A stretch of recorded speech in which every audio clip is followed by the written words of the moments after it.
Welcome to the Mid-Market Edge podcast, where we uncover operational insights for private equity-backed portfolio companies.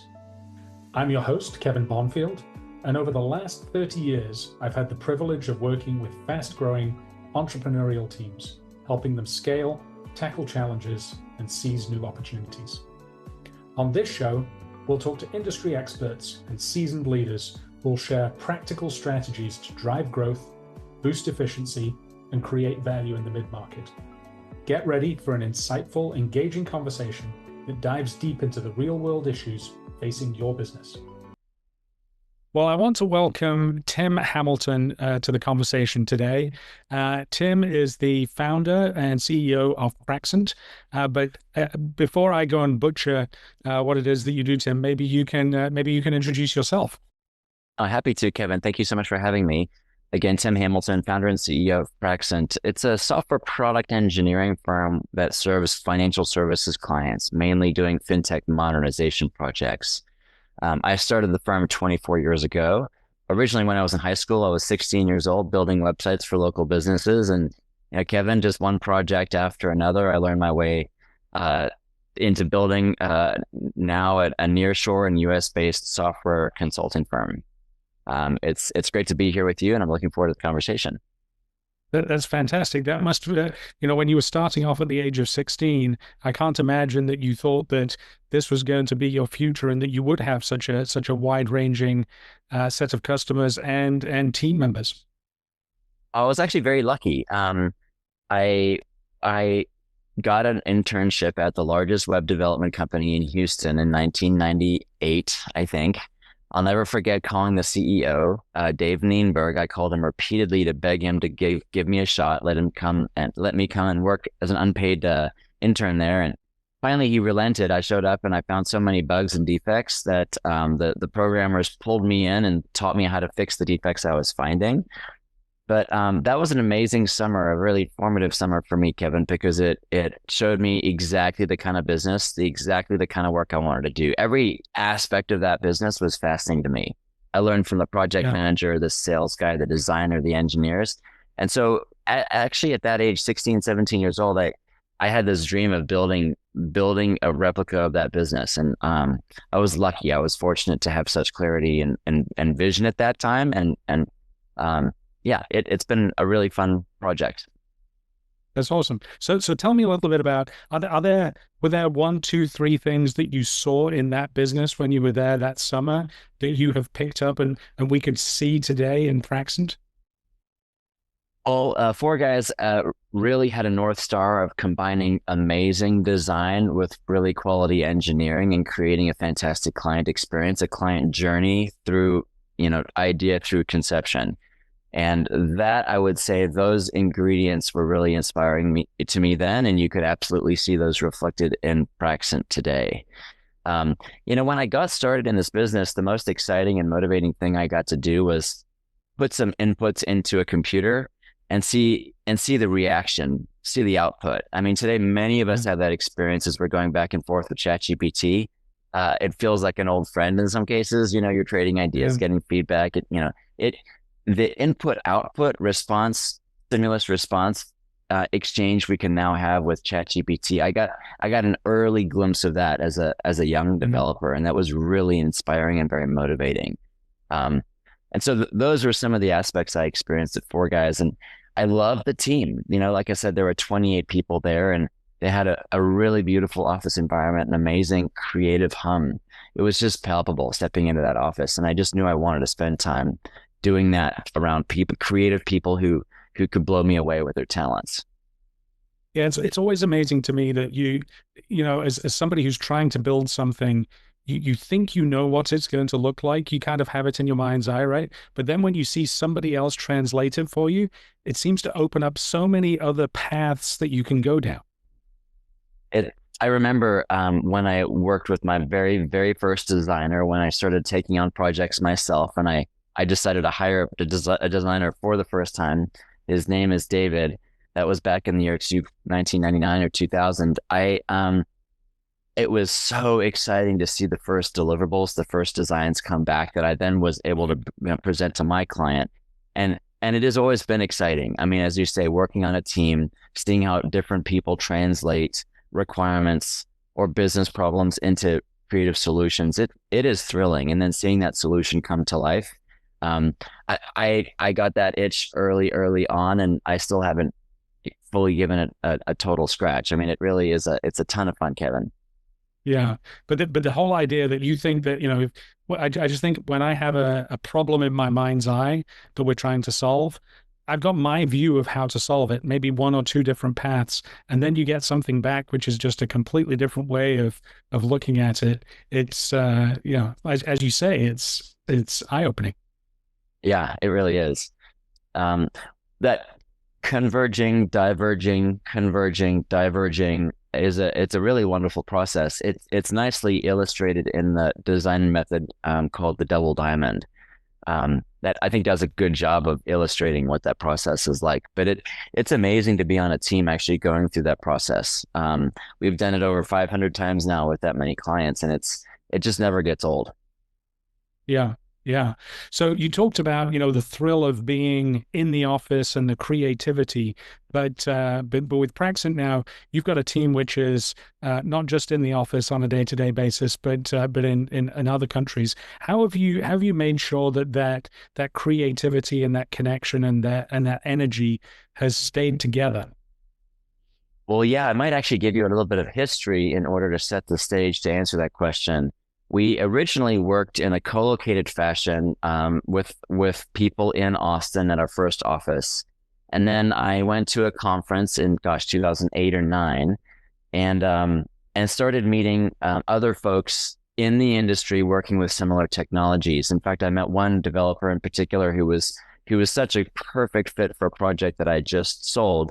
The problem though, he was not in Austin. He was in Bryan College Station. Right. And I just couldn't imagine running this project without his talents and his skill sets. And so I just decided, you know what, we would make it work. We used Skype to meet every single day. At that point, we were practicing Agile Scrum. We were one of the early adopters, and we would do our daily stand up on Skype, and then we would do, problem resolution and creative brainstorming sessions on Skype together. And so we started working that way. And as we continued to grow the firm, I just had this sense that, well, I knew it was a double standard for me to require people to come into the office when I had this developer who was working outside of the office, and I was, conferencing with him on Skype, but then requiring everybody else to come into the office. I just knew that Right. that double standard was going to be problematic from a leadership point of view. So I learned early on that I couldn't mandate people to come into the office. I needed to inspire them to come into the office. And so I started thinking creatively about how to make it a nice space.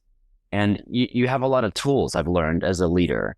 You've got rituals and rhythms. You've got norms. You've got social etiquette, inside jokes, and gifts. And you can use all those ingredients. Shared physical space is just but one ingredient. We've got so many others.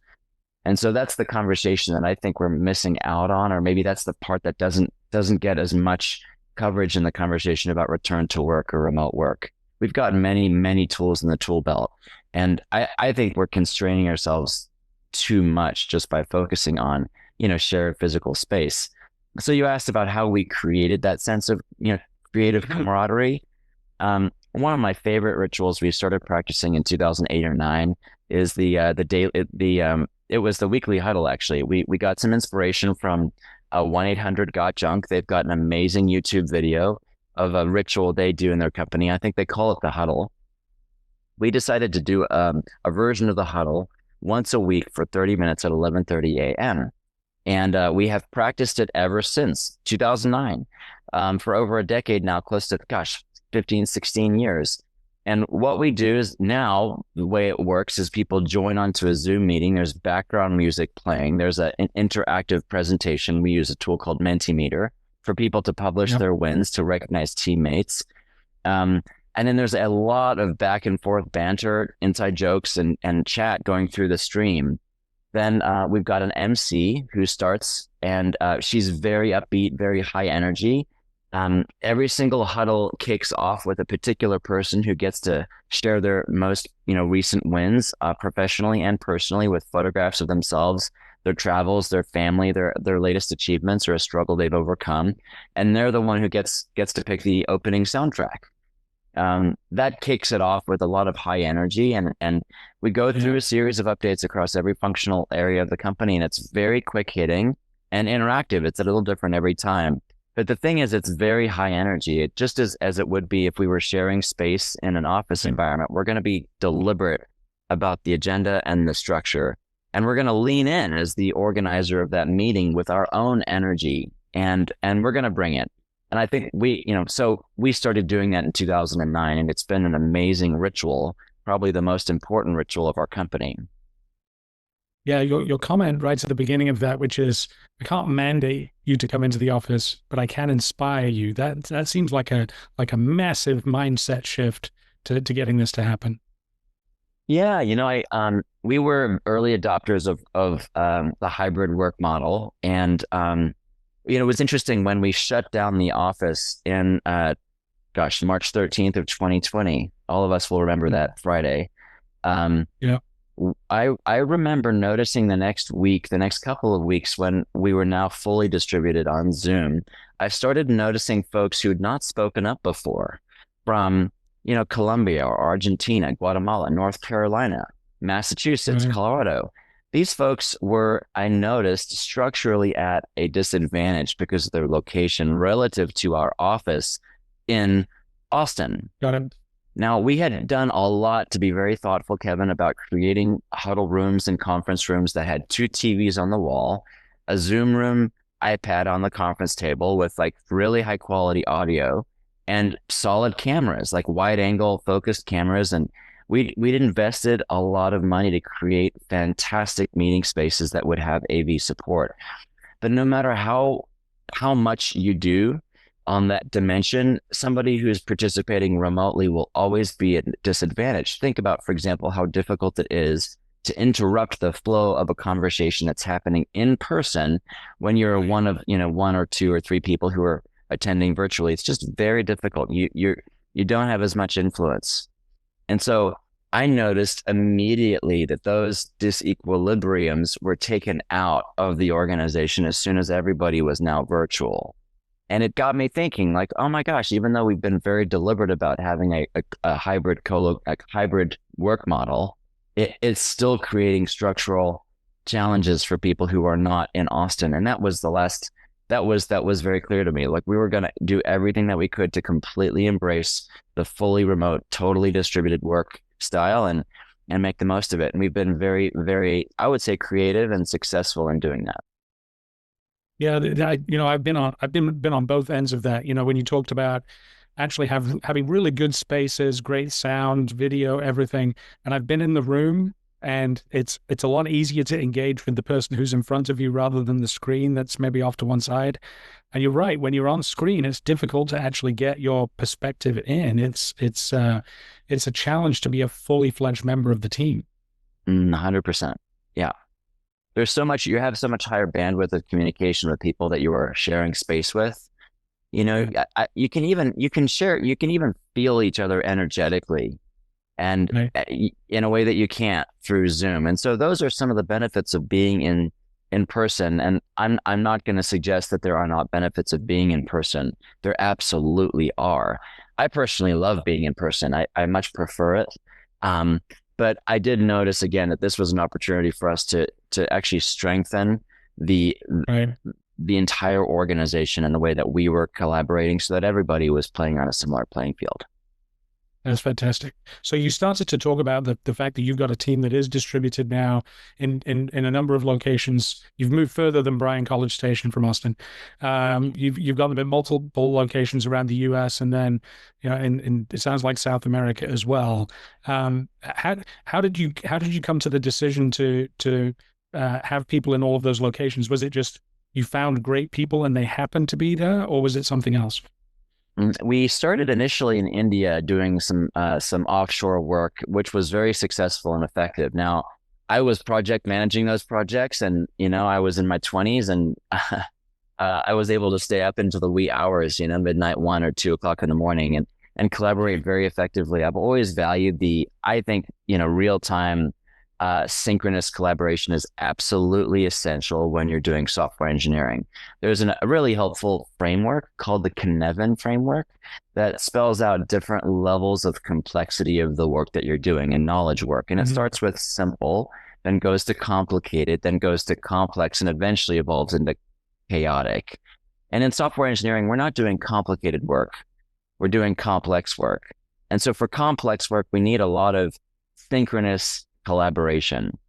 And so while I was very effective doing that in India, it did require me to work, in the wee hours, or for them to work in the wee hours. And so then we moved into Eastern Europe. We got a little closer. We got a little closer to our time zone.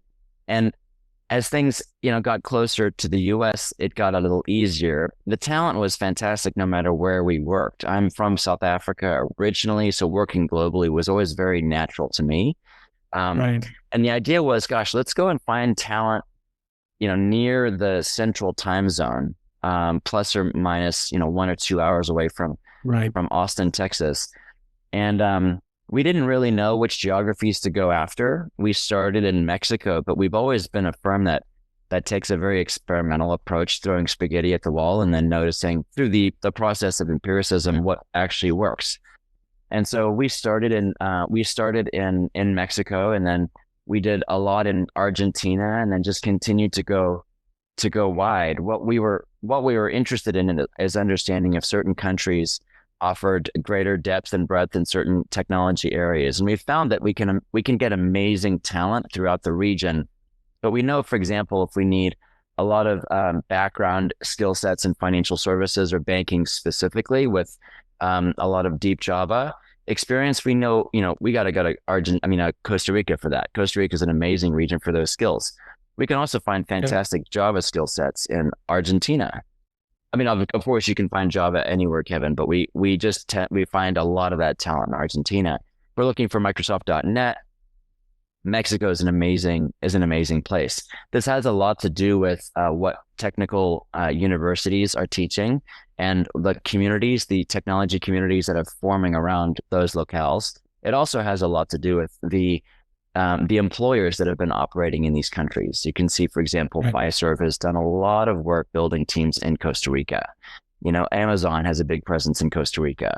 Accenture has done a lot of work in Mexico. And so you can also see, not just because of the universities, but because of large employers and their labor strategies, you can see the skill sets evolving differently from one country to another.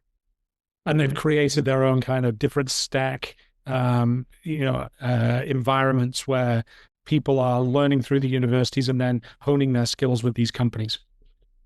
Yeah, that's right. And again, I'll just say again, of course, you can find any skill set anywhere around the world, but because what we're looking for is, skills at scale, we wanted to be very thoughtful and deliberate about, figuring out where we could go again and again and again to find certain engineers with certain skill sets. And we've been very successful. We've looked at 8 different countries across Central and South America, and it's been an amazing region for us. We have a fantastic team there. Now, the other piece that I want to emphasize here is that it was always very important that, I think, going back to the early days with that developer in Bryan College Station and Skype, I realized like we couldn't create this equilibrium across different employee experiences just because of their geographies. There were several years where we had this annual theme of mind the gap, be mindful of the gap that exists for people who are not in the office, and let's look at creating parity in the employee experience across all geographies. So that was another really big North Star for us. Yeah, I'm just thinking back to some of your earlier comments. I was doing a lot of work with India in 2006, 2007, and it was, 5 a.m., 6 a.m. I'm not as much of a night owl as you apparently, but 5 a.m., 6 a.m. calls, working during the day and then coming home and doing the 9, 10 p.m. calls at the same time. It got to be very draining, right? And so having that closer alignment on time zone makes a massive difference. 100%. So mention again for me the Kevin model. How do we spell that? So if people are listening to this, they can go and take a look at it. Yeah, Kynefin. Yeah, it's that sounds like it's a Welsh word. Yes, starting with the C. Yeah, that makes a lot of sense. Because it's not just about picking this up and going, well, I do software development, so I'm complex and I should think about it that way. I mean, people are looking at a whole range of different things that they're building global teams for. So that as a framework for how to think about it is really helpful. Yeah, 100%. What you really need to know is what is the problem domain that you are in, assuming we're talking about knowledge work. And Right. the approach that you take is very different. If you're in a simple domain or a clear domain, then you can very quickly make sense of the situation. You can categorize the information and then you can respond. It's very linear and straightforward.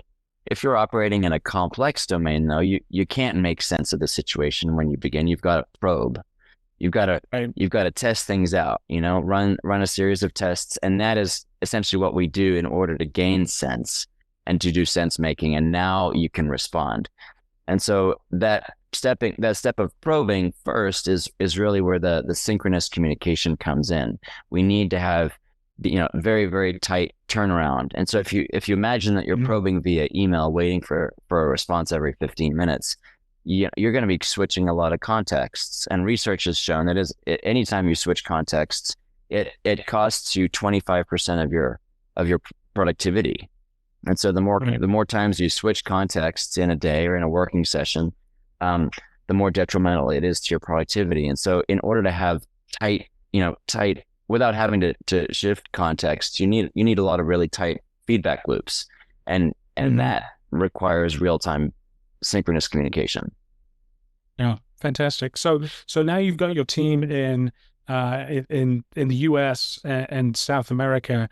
So how do you keep them together? You talked about some of the early routines and rituals that you put in place. Sounds like some of them have continued. What else do you do now so that if I'm a Praxent team member in Argentina, that I feel so connected to the company overall? Yeah. We take a look at using design thinking to chart the different stages of the employee experience throughout their interview, through onboarding with the firm, evolving up through the firm, advancing, etc. And so we've over 24 years in business, we've looked at and have made many, many, many refinements to that employee experience. It's a journey. And so it starts with an orientation to the firm where every single person, they join in a cohort, everybody logs in and they get oriented to the firm. They get an introduction to our core values, the mission, the vision. They hear the history of the firm from me. And then we reinforce all these ideas during huddle. For example, we recognize people with our core values. We have a praxis. We've basically like the ecclesiastical calendar of the Catholic Church. We have our own ecclesiastical calendar. We have 2 months per core value. We've got 6 core values. It's called our can-do promise, CANDO. Each one of those letters, Kevin, has a special meaning: care deeply, always deliver, never settle, do it together, and own the outcome. And then can do means yes and, to collaborate with the spirit of yes and open-mindedness. So every 2 months, we focus on one of those core values. It's like the care deeply months. And during those care deeply months, during a huddle, we teach the value and the meaning of care deeply, which is, essentially to conscientiously consider the impact of our decisions on all of the stakeholders that they impact. It's like the conscious capitalism for value. And so at the end of that 2-month period focused on can do, we give out a can do praxis. That's our core values award. There's a nomination process. There are runners up. There's winners. We celebrate the historic winners. There's a physical prize that gets shipped to the winner. And we make a really big deal out of that. Now, what are the ingredients that I'm using? Again, from that earlier point in the conversation, we're using ritual. We're using an award or a competition. We're using third-party stories that are contributed by other people in the nomination process, and then an actual physical token. These are all tools that communities of humans have evolved to use. Think about us as a tribal being. We used to get together around campfires, and we would have gifts and rituals and stories and gatherings and social norms. And so these are some of the tools that we use. Another one of my favorites, I'm an Eagle Scout, always loved scouting as a boy. And I always wanted to have merit badges. And so we have merit badges at Praxent, which is another way for us to recognize contributions that are like an 11 out of 10 and above and beyond. Right.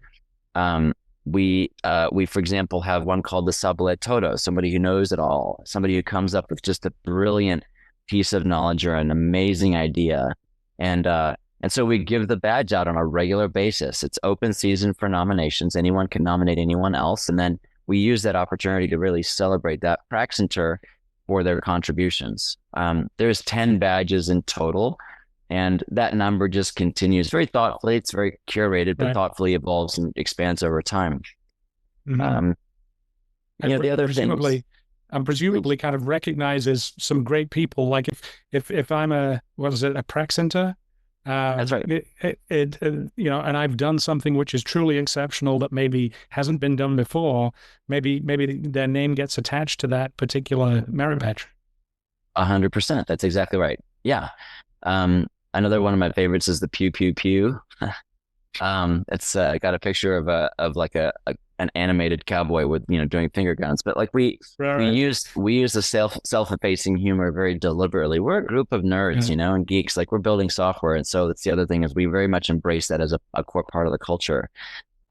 There's an amazing book called The Progress Principle that has very much informed how we create shared experiences that are also very motivating to the team.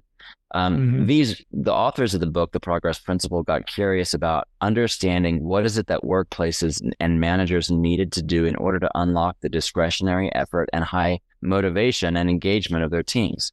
And they assumed before they did the research that there would be a long list of many factors that managers needed to get right. But they were very surprised after they did the factor analysis that only one dimension stood head and shoulders above all the rest.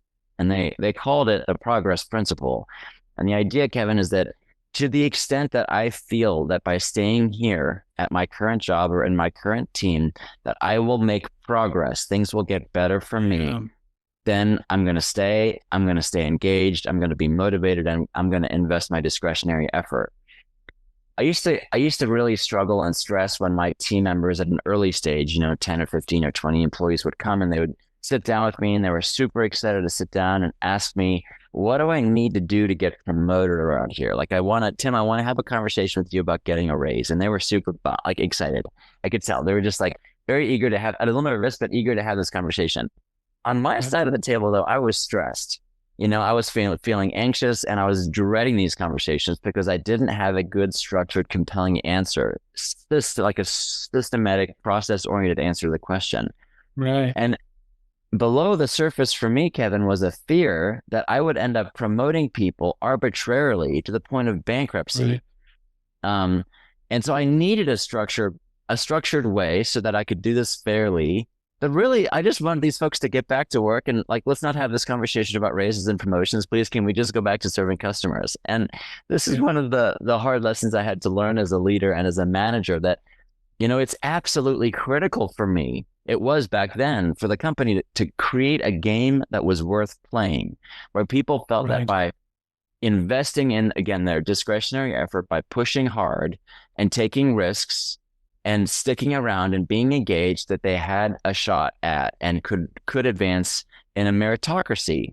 And that is ultimately, now I see in hindsight, what those folks were asking me for. And I couldn't see it because I was too anxious and caught up about this idea, but it took a while. And now that we have had the benefit of studying and learning from the progress principle, we've used it as a lens to design career tracks and organizational designs, review periods and tools, and a thoughtful way of doing performance management, and also like guiding self-reflection on my own performance on a bi-weekly basis in a very structured way, with the ability to source feedback from other people I'm collaborating with.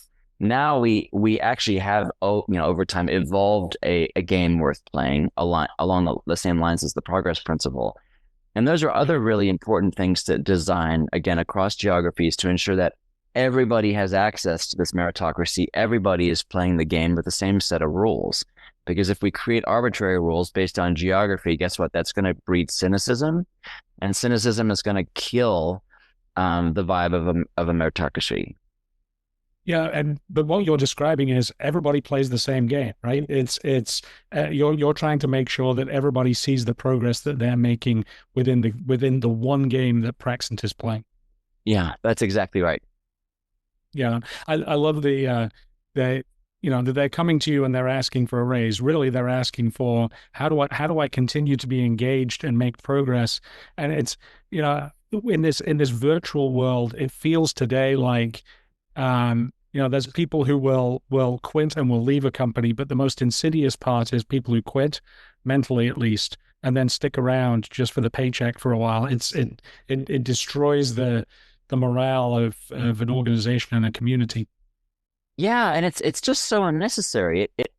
I think we can overcome all that by intentionally applying ourselves creatively to create compelling or engaging environments, whether they're virtual or physical, and games worth playing.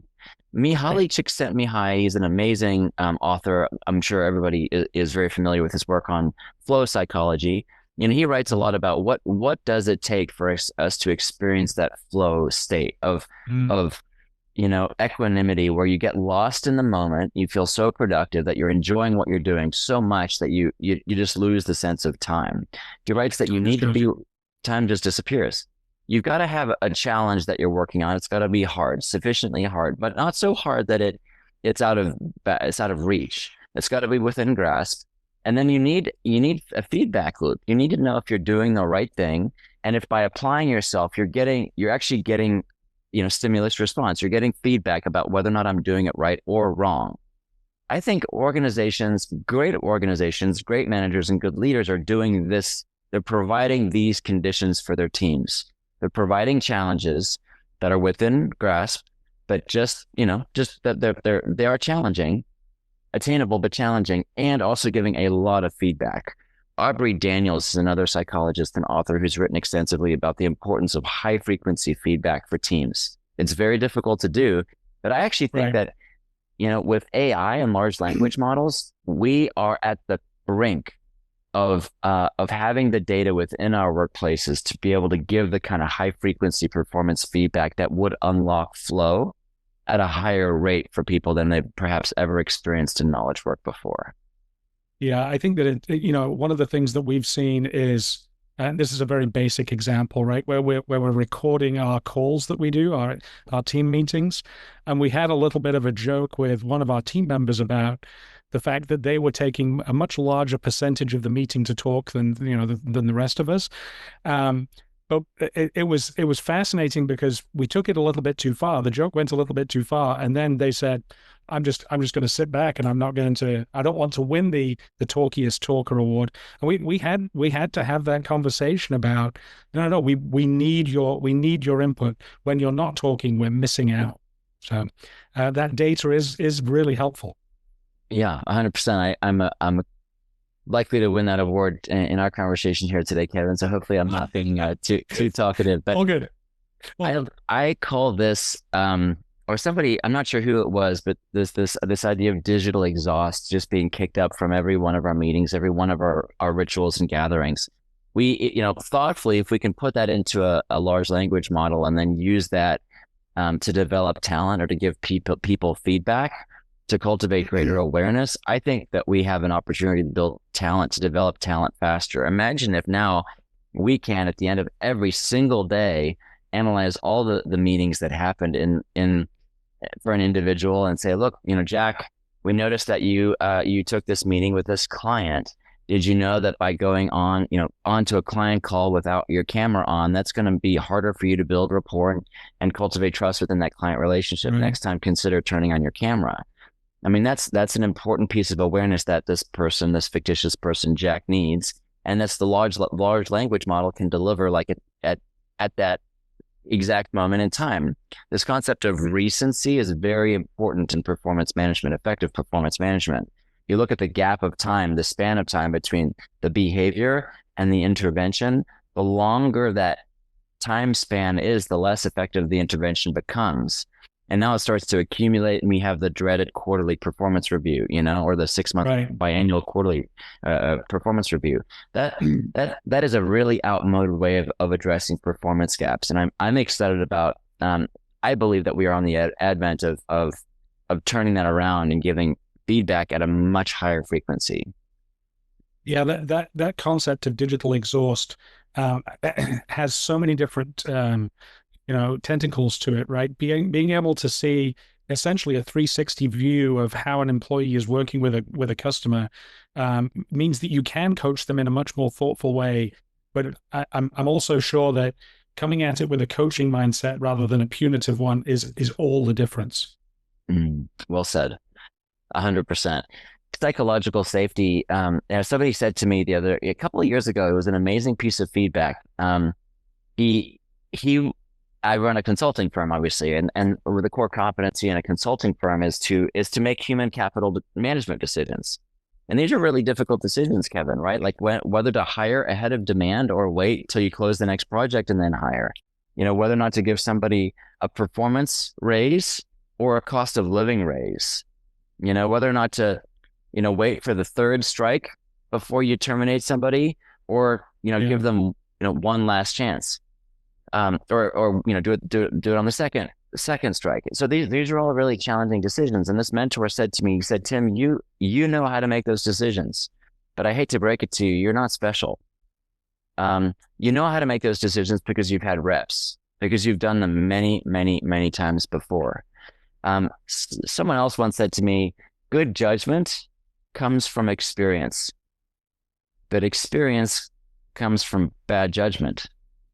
And there's the corollary is there's no shortcut. We've got to mistake our way to good judgment. We've got to earn our way to making good decisions. And what I see in hindsight is that I was actually holding on to a lot of decisions because I knew the answer. My intuition had been formed. I had good judgment, and I was inserting myself into a lot of the decisions that were being made on a day-to-day basis. And as a result, my firm was not able to, others around me were losing out on the opportunity to earn their way to good judgment.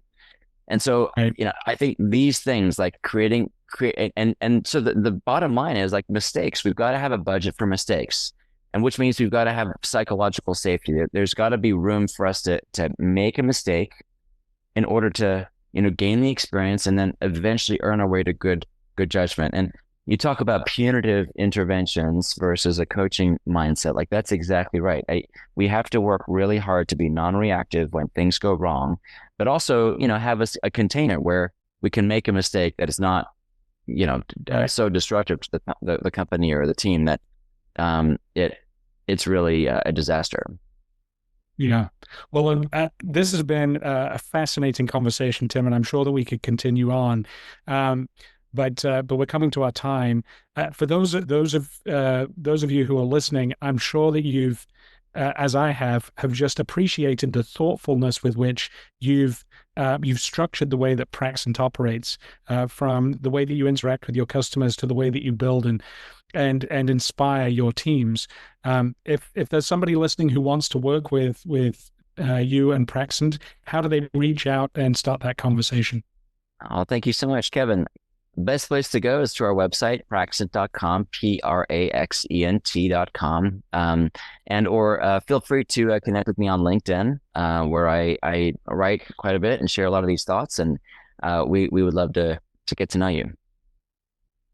Fantastic. Tim, thank you very much for your time today. This was excellent. I appreciate it. Thanks, Kevin. I enjoyed it. Yeah, me too.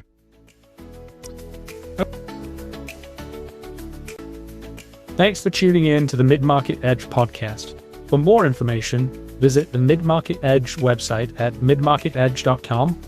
Details are in the show notes. Remember to subscribe and like the show so you'll never miss an episode. And until next time, keep building your edge in the mid-market.